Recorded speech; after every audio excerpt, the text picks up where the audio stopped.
Nancy Armour, USA Today Sports. Pyeongchang, South Korea. Red Gerard was as surprised as anyone when Sage Kossenberg won the first Olympic gold in slopestyle 4 years ago.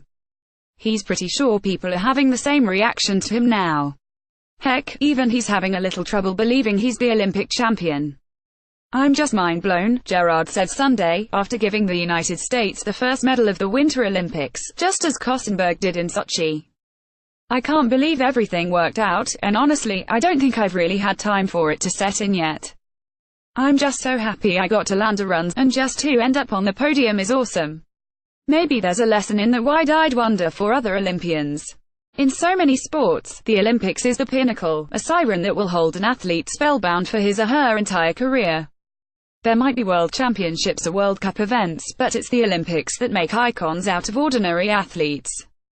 More. Red Gerard wins gold in snowboard slopestyle, first U.S. medal. More. From New Jersey to Jamaica, bobsled pilot wants to be a role model. That isn't the case with snowboarding disciplines like slopestyle in particular. Snowboarders don't grow up wanting to stand on a podium and hear their anthem play. 2 decades after snowboarding was added to the Olympic program, riders are still more enticed by the idea of doing even cooler tricks and shooting videos in the backcountry with their friends. Asked if he could see himself going to multiple Olympics, Gerard gave the verbal equivalent of a shrug.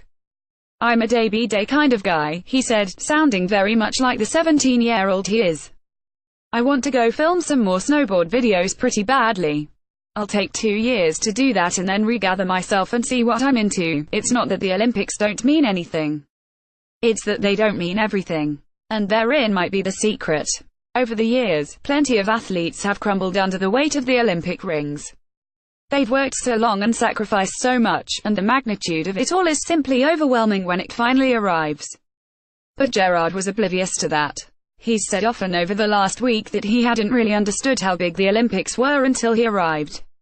In his mind, the games that mattered have always been the X Games. When a guy with glasses and a German accent congratulated him after the event, it wasn't even clear if Gerard realized it was Thomas Bach, president of the International Olympic Committee. "He's in that generation that really hasn't watched TV. It was always smartphone stuff," said Gerard's father, Conrad. "So he didn't really watch the Olympics." Gerard wasn't quite the dark horse Kossenberg was when he won 4 years ago, having won 2 of the qualifiers for the Olympic team. But slopestyle is still dominated by Canadians and Norwegians, and there were plenty of both in the final.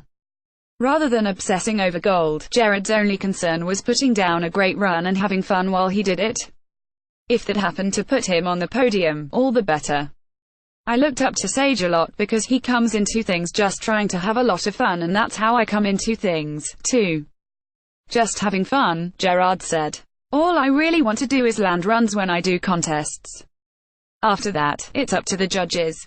His approach seems so simplistic, almost to the point of being naive. But Gerard is a product of both his sport and his generation. The priorities of snowboarders are different.